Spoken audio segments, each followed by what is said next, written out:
What if Deku was?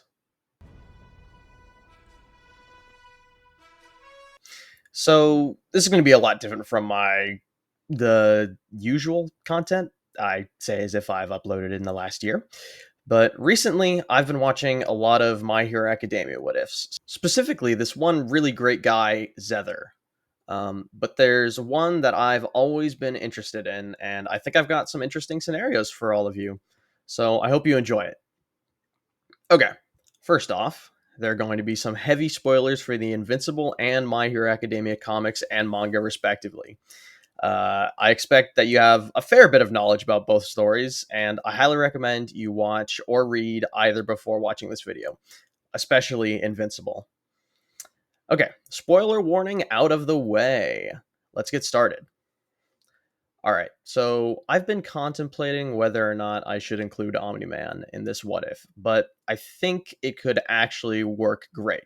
So, we begin the story with the Quirk Doctor visit. Dr. Uchiko gives Deku the news that he's going to be quirkless and different from the other kids, which is absolutely heartbreaking to Deku, as it was in the main timeline. However, when Nolan receives the news, his face contorts almost in disgust, before recomposing himself and insisting to Inko that Deku will get powers. He then takes Deku onto the roof of their house and has a talk with him. Listen, son, I know the Quirk Doctor says you won't be getting a quirk, and he's right, but you'll get something so much stronger.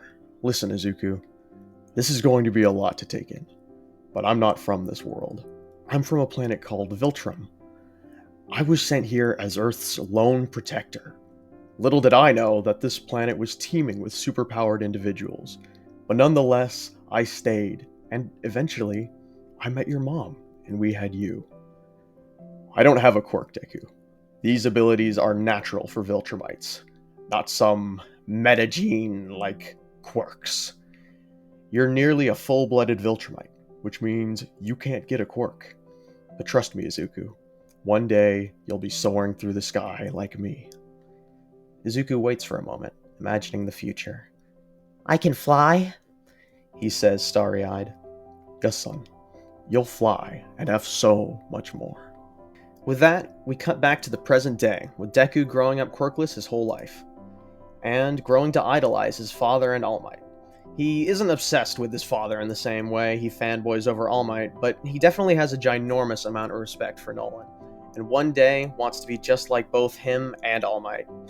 Bakugo is still a dickhole to Deku, just the same. However, Deku has always had an air of defiance about him, knowing one day he'll be as strong as his father, able to save everyone just like All Might.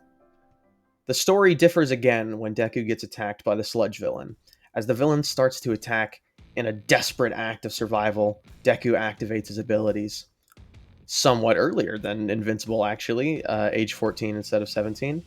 Whipping his arms around frantically, Deku flings the sludge villain off of his body, coating the concrete walls around him. Deku is completely shocked at this, yet a smile begins to pull at his face. When the sludge villain starts to reform, All Might shows up and quickly apprehends the villain, and of course, Deku begins to fanboy out, completely forgetting about his powers for a moment, asking for All Might's autograph, with All Might pulling out the already signed notebook. Just like in the original series, All Might is eager to quickly leave since his time is running out. However, Deku doesn't follow. At this point, he doesn't need to ask if someone can be a hero without a quirk, since he now has powers. Instead, he eagerly runs home, jumping for joy as he is on his way. He was so happy he felt like he was flying as he closed his eyes. But as he opened them, he was flying! He had leaped at least 20 feet into the air and was floating above the ground. I'm flying! He would yell, in disbelief that the moment had finally come when he could truly begin his journey to herodom. The moment is cut short by a police officer walking by and yelling at Deku, Hey! This is a no-fly zone, kid! Get down! Deku looks around and strains himself for a moment, trying to figure out how to stop. I don't know how to turn it up, he says, before falling on his face. But it didn't hurt at all. Incredible, he thought to himself, face planted on the ground, before getting up and quickly apologizing to the officer. Deku confidently runs home, Restraining his urge to use his newfound super speed, he decides that maybe it's not the best idea to test it right now. Deku waits for dinner with his whole family to deliver the good news. As he goes to sit down for dinner, he begins to speak to his mom. My day was pretty interesting, Deku says before his father speeds in, talking about a dragon. Deku decides now is the perfect time to tell them the good news. Guess who's finally getting his powers? Are you sure? Are you sure? Are you sure? Nolan says blankly before promptly getting kicked from Inko. I mean, that's great, son. Just great. We'll start your training tomorrow morning. In the 10 months before the UA entrance exam, Deku would train his abilities, mastering flight and control over his strength, so as to not accidentally lose control. By the time the exams rolled around, Deku was a force to be reckoned with, and all the while it was great bonding between him and his father. Now it's time for Deku to try for the entrance exam at UA, with his father giving him a reassuring and confident pat on the back. Deku is fully prepared to pass. However, as he's walking, he's still a total klutz and a socially inept loser, so he trips on the ground but stops himself with his flight. He would hear a voice from behind him immediately after. Wow! So I guess you can fly! I didn't even need to catch you! That's so cool! Deku whips his head around to see an uber cute brown-haired girl, of course being Ochako Uraraka. And this would similarly unfold to how it did in the normal timeline, with Deku being socially inept, as mentioned prior, with him not even be able to get a word out. Then we cut to, the old Present Mike spiel when the physical exam starts, with Present Mike saying, "Real heroes don't get a countdown! Go, go, go!" Deku would completely blitz off the line, causing a sonic boom with his speed, leaving cracks in the ground. Deku would proceed to decimate robot after robot, thinking to himself, wow, this is a lot easier than I thought. As the exam starts to get close to its end, the 0-pointer gets released. Seeing as they are worth 0 points, Deku begins to fly away until he spots that brown-haired girl from earlier, trapped under rubble, directly in the path of the 0-pointer. He would fly over in an instant, before flinging the rubble straight off of her and flying her out of the robot's path. However, that classic Viltrumite rage would begin to course through Deku's veins, knowing that this girl would have 100% been smashed by this robot meant to fight literal high schoolers. His nose would begin to curl as his face contorted with rage, flying through the robot's head in a blink of an eye. In an awe-inspiring show of strength, everyone's eyes there would practically pop out of their head seeing this, and some would feel a pit in their stomach. After the exam, Deku goes home with a huge smile on his face. He knows he passed. No one there destroyed nearly the amount of robots he had. His mother would greet him with a bountiful meal, knowing her son stood no chance of failing. But his father is the one who Deku most wants to impress. And of course, Nolan is proud of his son. I knew you had that Viltrumite spirit in you, Deku. I'm so proud of you. Patiently, Deku would wait for his acceptance letter, which inevitably came, with All Might saying, "Young man, no one has ever performed like you in all of UA's history, not even me. Son, you have an incredible future ahead of you. Welcome to Your Hero Academia." Despite performing so well on the exam, Deku would still be nervous as he entered UA, walking through the class's doors, seeing a familiar pair of faces. "Deku!" Bakugo would sneer. "How the hell did a quirkless loser like you get in here?" From this point on, it'd be similar to the original timeline, with Aizawa showing up and telling everybody that fun is for losers or whatever, telling them to change into their PE uniforms for a practical exam. He'd explain the first exercise telling the class to use their quirks. He'd call up Deku, since in this version he holds the first place record for the entrance exam. Now, I want you to throw that as far as you can. So long as you stay in the circle, anything goes, Aizawa would say, prompting a question from Deku. Do you care how far up I go, so long as I stay in the circle? Like I said, anything goes. Bakugo would scoff at this, completely in denial about the fact that Deku somehow had beaten him in the entrance exam. "What's a quirkless nerd like Deku going to do? This is gonna be so pathetic," he'd comment. "What are you talking about? Midoriya has a quirk," Ida would reply, in the manner that only Ida could. Bakugo would scoff at this, doubting Ida's assertion. It would be at this point that Deku's feet would leave the earth, as he flew above all the buildings in the area, practically becoming a speck in the sky.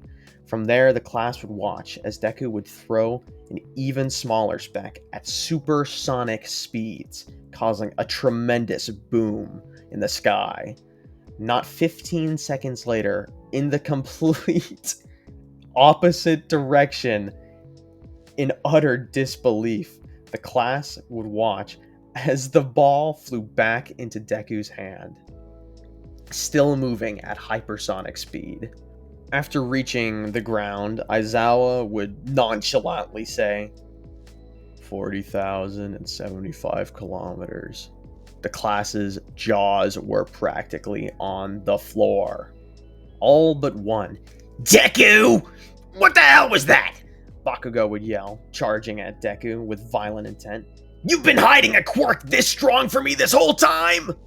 As Bakugo flew at Deku, priming an explosion, Aizawa would erase his quirk. Notably, Deku didn't even flinch as Bakugo charged him. Aizawa explains his quirk and reprimands Bakugo.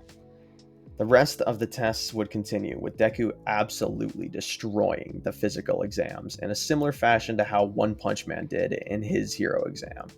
He literally crushes the grip strength test and gets a negative integer overload for a score. Aizawa wouldn't expel anyone, and Deku would be the talk of the class, with all of them asking about his quirk, which would completely overwhelm Deku, having never been the center of attention like this before. After the end of the school day, Deku heads home confidently. His life has changed so fast, he's never known what it felt like to be popular. But as he'd pridefully open the door, his smile would quickly change, seeing his mother crying on the phone. She puts the phone down and says, "It's your father. He's in a coma." Deku and Inko would immediately fly to the hospital where Nolan was being treated. It's there that Deku learns what happened. The top 5 heroes were killed, and his father is lying comatose at death's door. His idol, All Might, was dead. But in this moment, he could only muster thoughts about his father. He's never been hurt like this before. In fact, the only person nearly as strong as him was All Might. For a villain to have killed all the top 5 heroes and done this to his father, what monstrous strength to imagine. The symbol of peace was dead, and in less than 24 hours, the whole world would know it too. The school year continues on, and Deku takes a few days off class. The school knows what happened and isn't marking the absences, and there's not too much work for him to catch up on since it's still the start of the year. When he returns, he's a lot less jovial and sits without talking to anyone. You can hear Kirishima and Kaminari talking about the news from yesterday. The media has been informed about the heroes, and nobody can stop talking about it. Mid-conversation, Kirishima notes Deku's reclusive behavior and tries to get his attention and help him out, because he's just a stand-up guy like that. "Yo, Izuku, right? Have you heard about what happened?" Kirishima asks, trying to let Deku in on the conversation. Hearing this, Deku cringes and goes to open his mouth before being interrupted by the ever-tempered Bakugo. "Of course he knows! His idol All Might just died! That's probably why he skipped class.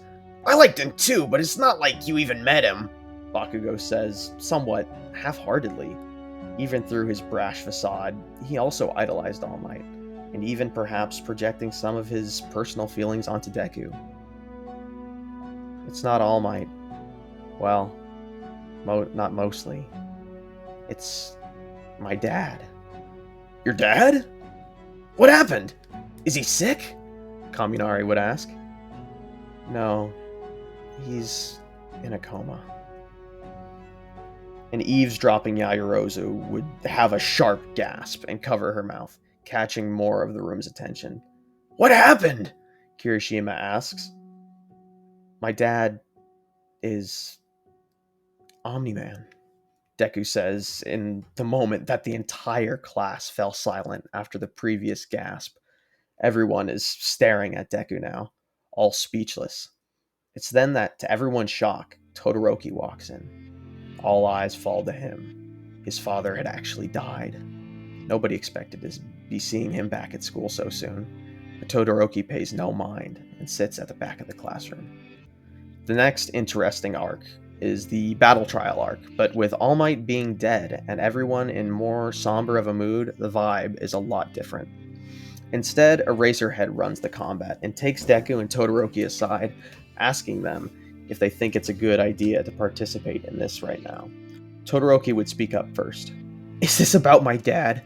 he says, his icy demeanor somewhat giving way to a hint of rage. "I'm fine. Besides, I need to blow off some steam." Okay, see, that's what I don't want. You two are some of the strongest students to ever tackle this course, and I can't have an emotional outburst let anyone get hurt. Todoroki, I think you should sit this one out. Angrily, Todoroki would head to the observation room. Aizawa then looks to Deku, waiting for a response. "I think I should participate. I think a distraction would be good right now." Aizawa squints at Deku for a sec, before letting his suspicion go. "Fine. Don't make me regret this." It's then that Aizawa requests that the class put on their hero suits and come outside for some hero training. And, of course, Deku would be wearing the classic Invincible suit, with the whole class complimenting its design. Despite his earlier sadness, being in the costume and finally getting some hero training, Deku begins to forget about his father's condition, genuinely excited for this class. Aizawa then pulls the teams, with Deku being paired with Ochako and Bakugo with Ida. "Yes!" Uraka would yell, quickly covering her mouth as the class turned to face her face turning tomato red. "I'm sorry!"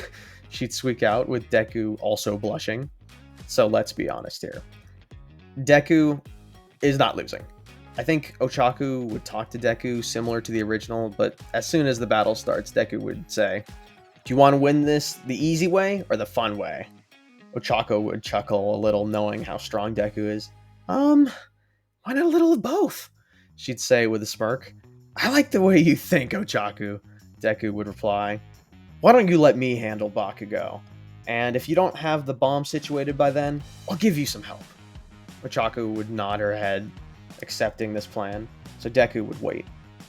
Out in the open for Bakugo to inevitably come barreling down the hallway, and like clockwork, he'd hear explosions coming from down the hallway, approaching him quickly, until almost in slow motion, he'd see the blonde-haired boy fly through the hallway, directing an explosion at him. Deku would move straight behind Bakugo without him even noticing. Not wanting to hurt Bakugo too badly, Deku would simply flick the back of his head, causing Bakugo's brain to rattle in his head and make him pass out. He'd then wrap Bakugo in the capture tape, taking him out of the game before he comes to in a few seconds. Feeling somewhat bad about not giving Ochako very much time, he'd fly outside the building where the bomb is and watch, making sure Ochako had everything handled, with her triumphing over Ida in the same way she did in the original. "Heroes win," Aizawa would say as the two heroes celebrated their victory. The rest of the fights would go as they did in the original, just without Todoroki, and having Bakugo go twice, since he was the only one who volunteered to take Shoto's place. After this, it's on to the next arc, as the students would then prepare for their field trip to the USJ facility. The story would go the same as the original, with All Might obviously not being present. 13 would give her little speech, and then suddenly the villains would begin to arrive through the portals, with Aizawa saying, "Those are real villains!" He'd jump into action just the same as the usual, absolutely clowning on the low-level villains. The students would then all be teleported away to the same place as Canon, with Deku getting caught by the portal just like he would against Angstrom Levy, landing him in the water. Deku would fly out of the water, not needing Froppy to grab and save him from the water villains. He'd fly over the boat and begin to discuss the situation with Froppy and Mineta. with them basically coming to the conclusion that Deku should pile drive into the lake, causing a massive disturbance in the water. In the same way that Deku did in the original. Mineta would throw his sticky balls in, and the three of them would be able to make it to the shore safely. Deku would carry both Mineta and Froppy to the shoreline. As he sets them down, he would hear a horrible cracking sound of bones smashing against cement. He would look around for where the sound came from, and then would spot something horrible. Nomu bashing Aizawa's head into the ground repeatedly. Deku would be horrified at this sight, blood and fragments of bone flying from his skull. It would be at this point that a lanky figure covered in what looks like severed hands lunges at Tsuyu. Without even thinking, Deku would speed blitz Shigaraki and grab his wrist like a vice. Shigaraki's eyes widen, completely taken off guard by Deku's speed and strength. He'd then say, "Nomu, kill that brat!" Suddenly, and for the first time since he got his powers, Deku would feel pain. As Nomu launches himself into Deku, his fist felt like a bullet to Deku's gut, sending him flying back, shattering the concrete as Deku's body made contact with it. But Deku ain't no glass cannon. Instantly, Deku would grit his teeth, the pain leaving his mind, as he knows he is the only one who can beat this guy, outside of All Might, and he's not coming. He'd fly out of the rubble, a sonic boom shaking the USJ as Deku punches the Nomu so hard, its beaked jaw flies off in a bloody spray, simultaneously sending the Nomu into the USJ stairs. Deku would turn to Froppy Mineta and scream, "Get Aizawa out of here now!" As he flies back into the fray, Nomu would recover in almost no time, regrowing his jaw before getting grabbed by Deku. With him flying at supersonic speeds, grinding his face into the ground like Ridley from Smash Bros., Deku's rage would be ever-encompassing, with his Viltrumite lineage shining through. He'd let up, with half of the Nomu's body being ground away, yet all the same, the Nomu would quickly regenerate. Deku then hears the same raspy voice from earlier. "You idiot! That Nomu was made to kill All Might! Do you really think you could possibly hurt it?" Shigaraki would say. Deku's face contorts into a snarl, and he says, "Yes, yes I do," as he would blitz the Nomu again.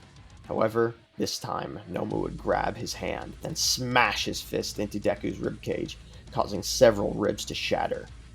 Deku lets out a cry of pain, gritting his teeth once more before stabbing his own hand into Nomu's throat, ripping out its windpipe, almost to no reaction, before the Nomu would slam Deku into the ground in the same way that Hulk did to Loki. Needing to separate himself from the Nomu, Deku digs his free hand into the Nomu's upper arm, ripping its humerus out and stabbing it into its brain. The Nomu's grip muscles would be shredded, forcing it to let go of Deku's arm, before Deku kicks its head straight off of its body, like a soccer ball. Deku then slams Nomu's headless body into the ground, causing a massive crater. The UA students would all stand there, watching as their fellow student fights for his life, and theirs. Todoroki and Bakugo at this point had made their way out of the isolated areas, and were watching the same as everyone else, but they couldn't take it anymore, as they'd rush to help Deku. Bakugo would completely forget about his hatred for Deku in this moment, purely focusing on saving him. Bakugo lets loose a full gauntlet onto the Nomu's headless body before Todoroki sends a massive glacier to immobilize it, giving Deku a minute to catch his breath, but it wouldn't last, as the glacier begins to crack and then shatter, sending ice chunks flying. Nomu would lock eyes with Todoroki before flying towards him. Instinctively, Todoroki's fire side ignites in self-defense. An inferno erupts from his left, scorching Nomu. But it wouldn't be enough, as Todoroki's life flashes before his eyes, and the monster charges through the flames, its flesh practically melting off the bone. As almost in slow motion, Nomu's fist would present itself just before Todoroki's face. At that moment, all Todoroki could think about was his father. It's at this point when Deku would fly in, punching a massive hole through Nomu's chest, saving Todoroki's life. At this point, both Bakugo and Todoroki are completely down and out, leaving Deku the last one standing against this colossal threat. It's then that Shigaraki begins to brag. "Oh, poor wannabe hero! Is Nomu proving too much, you arrogant little brat? But I'm glad to get some use out of the old lug. After all, someone beat us to All Might. And what better way to celebrate the death of the symbol of peace than to crush the next generation of heroes to take his place? Shigaraki would cackle maniacally. All the while, Deku's fight raged on, his fear and desperation growing. Every punch takes a toll on Deku, but this creature seems like it can fight on forever. In a display of sheer strength and determination, Deku begins hammering Nomu like never before, giving his every fiber into beating on the beast, launching Nomu airborne, and intercepting him with a punch after punch, volleying him around until Deku would fly back in, winding up another haymaker until slice. Deku's punch didn't connect. Instead, Deku feels an almost chilling, but increasingly fiery, hot sensation coming from his stomach, only to look down. His eyes widened in horror as he let out a breathless, pained cry. The Nomu had completely impaled Deku on his fist, causing both him and the Nomu to plummet to the ground. It's there that the Nomu would crush Deku's organs in its hands, trying to execute Deku as fast as possible. Shigaraki brags once more at his seeming victory. Not long now, hero. You'll soon feel the cold embrace. But don't worry, you won't be alone. All your friends will be joining you shortly. In his last act of defiance he can possibly muster, Deku reaches up, not to push Nomu away, but to pierce his chest, grabbing onto Nomu's ribcage, and with the other hand subduing Nomu's free hand. Have you really not been paying attention, hero? Nomu can just regenerate. But he'd be interrupted by Deku rocketing out of the ground, flying at insane speeds. The whole of Class 1A watches in astonishment, awe, and slight, undeniable fear as Deku shatters the ceiling of the USJ and continues flying. He then flies straight up with the Nomu struggling, biting onto Deku. But he would persist, flying closer and closer to the atmosphere, the pain only fueling his rage and adrenaline. The Nomu headbutts the teeth out of Deku's face and practically reduces many of his organs to mush, but he would keep flying, letting out a rageful yell until reaching the edge of the atmosphere, before taking his hand out of Nomu's chest and severing the arm currently in his gut from the rest of the body. In his last moments of consciousness, Deku kicks Nomu with both of his legs as hard as he can muster, sending Nomu away, becoming a mere speck in moments. Deku's momentum pushes him back into the atmosphere, with him plummeting to the ground below. Finally, he'd make contact with the earth, far away from anyone, in the forest, causing an enormous crater to be formed, as a shockwave could be heard and felt from the USJ. And then, silence. Everyone in the facility knew it was Deku and Nomu, but with no idea who the victor was, it was then that the UA heroes would burst through the door to the USJ. With no Nomu to contest them, Shigaraki would give the order to retreat, as Kurogiri quickly gets the two of them out, leaving all the peon villains to face the heroes. In a matter of minutes, they'd knock out every single one of the villains before turning to Aizawa and 13. Are you alright? Are you gonna be okay? President Mike asks, picking up the battered and bloodied Aizawa. However, Aizawa would weakly say, Izuku, where is he? Find him. Before passing out. President Mike would then realize that the tremendous boom he had heard earlier was, somehow, Deku. Deku was fighting someone who could do that? His eyes would widen as he'd send the medical officers out of the facility and in the direction of the crash.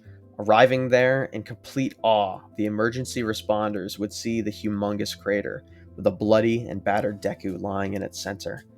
They would move closer to help before truly realizing Deku's injuries. His limbs were barely attached, his organs were strung out of his body, and his bones were snapped like twigs. And yet, he's still breathing. What are you made out of, kid? One of the staff utters under his breath, before helping gently pick up Deku and helping him into the ambulance, where they'd take him straight to Recovery Girl. Class 1A would come to visit Deku in the hospital, and miraculously, Deku would look great! Or, more accurately, he looked like he only had a few broken bones. It's at this point when Recovery Girl took Aizawa into a classroom to discuss Deku. We need to talk about that boy, she would say. He's not normal, and I don't mean strong. How so? Aizawa grunts in curiosity with his jaw wired shut. Eraserhead, when that boy was brought to me, his injuries should have killed him. In fact, he should have died far before the battle ended. The fact that he was able to survive from orbit at that speed is inconceivable, Recovery Girl would say. But that's not it. I had to kiss him, thinking he would die soon if I didn't try something. And when I did, his bones fused easily, with no sign of any damage. His muscles knitted back together, and his skin reformed, leaving no scar tissue. His teeth grew back.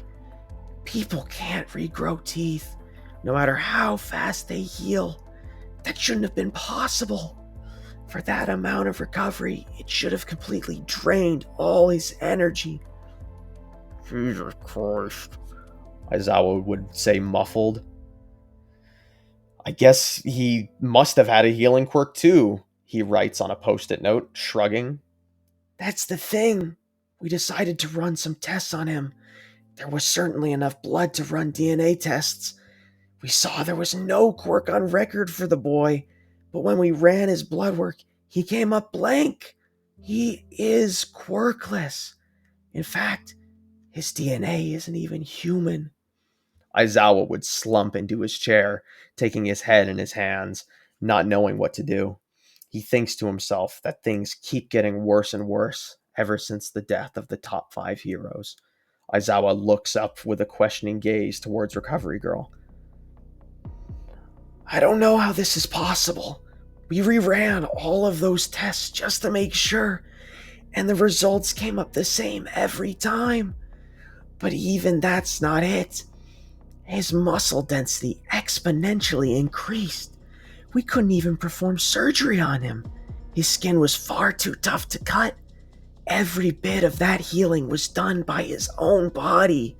Whatever that boy is, he's practically invincible. Aizawa then gets to work on more post-it notes, writing, "We can't let this get out. The media would run away with this story, and Midoriya's life would never be the same. No matter how irresponsible it was, he risked life and limb to save every single person in that facility. But we can't come to any hasty conclusions, nor rule out any negative ones. This requires more investigation." Aizawa would write down, suggesting the protection of Deku, even just to cover up what they know. You're right, Aizawa. But the pressing issue is, what is that boy? Recovery Girl would reply. But we'll figure this out later on. For now, we're just going to have to keep an eye on the boy and make sure that his recovery goes smoothly. Yes, Aizawa would nod, clearly deep in thought, sitting back in his chair, mulling over what they had just discussed in his head.